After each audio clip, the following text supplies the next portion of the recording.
नमस्कार। मैं डॉक्टर प्रदीप जायसवाल, शोध प्रवक्ता, राज्य शैक्षिक अनुसंधान एवं प्रशिक्षण परिषद, उत्तर प्रदेश, लखनऊ। आज मैं डीएलएड चतुर्थ सेमेस्टर के प्रशिक्षुओं के लिए मौखिक भाषा विकास की रणनीतियाँ विषय के साथ उपस्थित हूँ, जिसका उद्देश्य इस प्रकार है। प्रशिक्षुगण मौखिक भाषा विकास के बारे में बता सकेंगे। प्रशिक्षुगण मौखिक भाषा विकास की विभिन्न रणनीतियों को समझकर उनका महत्व बता सकेंगे। प्रशिक्षुगण बच्चों में मौखिक भाषा विकास हेतु कक्षा शिक्षण में बातचीत के लिए अधिकाधिक अवसर उपलब्ध करा सकेंगे। प्रशिक्षुगण बच्चों में मौखिक भाषा विकास हेतु खेल, क्रियाएं, गतिविधियों का निर्माण कर कक्षा शिक्षण में प्रयोग कर सकेंगे। प्रशिक्षुगण रोचक गतिविधियों के द्वारा कक्षा शिक्षण को प्रभावी एवं बच्चों को सतत क्रियाशील रख सकेंगे। भाषा संप्रेषण की एक प्रक्रिया है जिससे हम अपने भावों, विचारों एवं अनुभवों को एक दूसरे के साथ साझा करते हैं। भाषा के 4 प्रमुख कौशल हैं: सुनना, बोलना, पढ़ना एवं लिखना। सुनना, बोलना भाषा के बुनियादी कौशल हैं। इसे मौखिक भाषा भी कहते हैं। मौखिक भाषा सीखने की नींव है जिस पर संपूर्ण भाषा का विकास आधारित है। मौखिक भाषा में सुनने, बोलने के अतिरिक्त अन्य क्रियाएं या कौशल शामिल हैं, जैसे अपनी बात को कहना, बातचीत के दौरान प्रतिक्रिया देना, बातचीत में नए शब्दों का प्रयोग करना, सुनी हुई बात को सुनाना या बताना, प्रश्न पूछना, अनुमान एवं निष्कर्ष निकालना।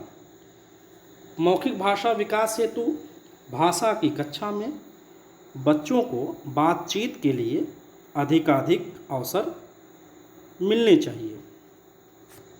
इस हेतु हम कुछ रणनीतियाँ अपनाते हैं। बच्चों का मौखिक भाषा विकास व्यवस्थित एवं क्रमबद्ध ढंग से हो, इस हेतु आज मैं आप सभी से कुछ उपयोगी रणनीतियों पर चर्चा करूँगा, जैसे किसी चित्र पर चर्चा, कहानी सुनाना और उस पर बातचीत, बच्चों के अनुभवों पर चर्चा, किसी कविता पर चर्चा।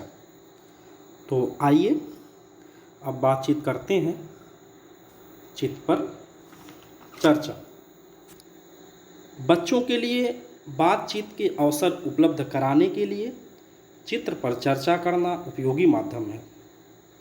बच्चों को रंग बिरंगी आकर्षक चित्र बहुत पसंद होते हैं, विशेषकर ऐसे चित्र जिन्हें बच्चे अपने परिवेश या अपनी दुनिया से जोड़ सकें। चित्र में पशु पक्षी, नदी, पर्वत, बागीचा, झूला, गाड़ी, दुकान, मेला, रेलवे स्टेशन या रेल का चित्र हो तो बच्चे उस चित्र के प्रति अधिक आकर्षित होते हैं। चित्र का चयन या चित्र बनाते समय हमें इन सारी चीज़ों को ध्यान में रखना चाहिए। इन बिंदुओं को ध्यान में रखकर आप स्वयं भी चित्र बना सकते हैं। चित्र चर्चा का उद्देश्य बच्चों में विभिन्न भाषाई कौशलों का विकास करना होता है, जैसे चित्र में दिख रही वस्तुओं को ढूंढना, स्वयं के अनुभवों को जोड़ना, तर्क वितर्क करना, अनुमान लगाना, कल्पना करना, प्रश्न पूछना, पात्र की स्थिति का पता लगाना। इन कौशलों पर आधारित आप बच्चों से प्रश्न पूछकर उनका मौखिक भाषा विकास कर सकते हैं। इसके लिए ज़रूरी है कि आप पहले बच्चों को चित्र को देखने के लिए पर्याप्त समय दें एवं बच्चों का समूह बनाएं और बच्चों से प्रश्न पूछने के लिए आप पहले से ही कुछ प्रश्न तैयार कर लें। जैसे यह चित्र आप देख रहे हैं, यह चित्र मेले का है।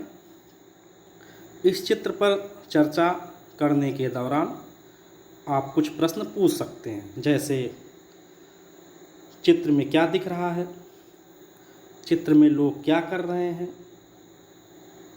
क्या आप भी कभी मेला देखने गए हैं, यदि गए हैं तो आपने मेले में क्या देखा। उसके साथ ही इस चित्र में बच्चा क्या कर रहा है, यहाँ पर यदि बारिश आ जाए तब क्या होगा। इस तरह से तर्क आधारित, कल्पना आधारित, तथ्य आधारित प्रश्न पूछकर आप बच्चों का मौखिक भाषा विकास कर सकते हैं। मौखिक भाषा विकास के रणनीतियों में दूसरा जो महत्वपूर्ण रणनीति है वह है बच्चों के अनुभवों पर चर्चा करना। बच्चों के अनुभवों से चर्चा के बहुत सारे विषय हो सकते हैं, जैसे बच्चों की दिनचर्या, बच्चों की पसंद नापसंद, बच्चों के प्रिय खेल, बच्चों के भोजन, त्यौहार, कोई महत्वपूर्ण घटना, गर्मी की छुट्टी, विद्यालय, उनके दोस्त या मित्र। बच्चों के लिए स्वयं के अनुभवों को साझा करना आसान होता है। मौखिक भाषा विकास के लिए बच्चों के अनुभव पर बातचीत करना कारगर साबित होता है। इससे बच्चों में अपनी बात को उत्साहपूर्वक कहने के लिए आत्मविश्वास पैदा होता है तथा कक्षा में अपनी बात रखने के लिए वे सहज होते हैं। बच्चों को अपने अनुभव साझा करने के लिए प्रेरित करना चाहिए। तो आइए आगे चर्चा करते हैं कि मौखिक भाषा विकास की रणनीतियों में जो तीसरी रणनीति है, कहानी या कविता गाना। मौखिक भाषा के विकास में सुनकर समझने का महत्वपूर्ण योगदान होता है। शुरुआती कक्षा में बच्चे सुनकर ही सीखते हैं। इस दृष्टि से कविता या कहानी सुनना सुनाना बच्चों के मौखिक भाषा विकास में उपयोगी साबित होता है। कहानी सुनना बच्चों का बहुत पसंदीदा वस्तु है।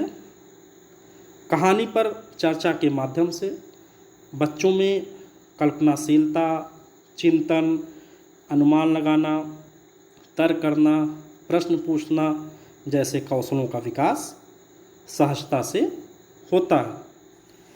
बच्चों को कहानी सुनाना और सुनना बहुत अच्छा लगता है। बच्चों की रुचि, अवस्था एवं उनके स्तरानुरूप कहानी या कविता का चयन किया जाना चाहिए, क्योंकि कहानियों के विषय आयु के साथ बदलते हैं।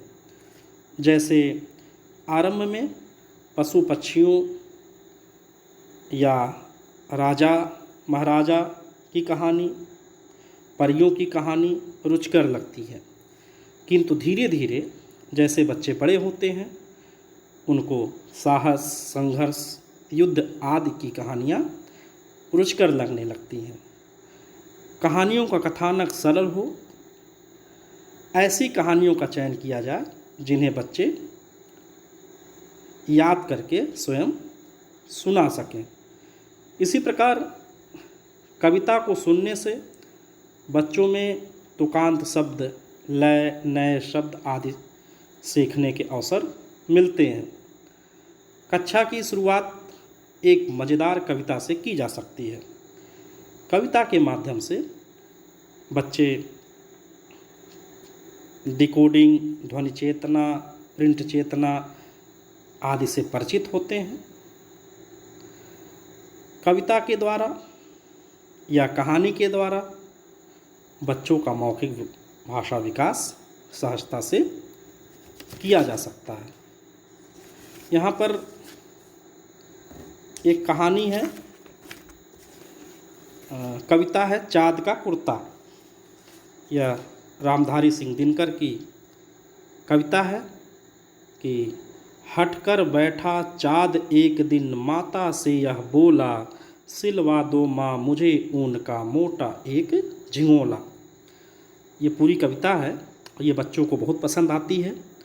तो इस कविता के माध्यम से आप कैसे बच्चों में मौखिक भाषा विकास या जो भाषाई कौशल है कैसे उसका विकास करेंगे, तो इसके लिए आपको कुछ प्रश्न पूछना पड़ेगा। जैसे चाँद का कुर्ता कैसा हो सकता है, बच्चे चाँद को कब देखते हैं, या इस कविता में चाँद ने अपनी माता से क्या कहा, यदि गर्मी होती तो चाँद किस प्रकार के कपड़ों के लिए जिद करता, बच्चे अपनी माता से किस वस्तु के लिए जिद करते हैं, या बच्चों को किस तरह के कपड़े पहनना पसंद है। इस तरह से प्रश्न पूछकर आप बच्चों का मौखिक भाषा विकास कर सकते हैं।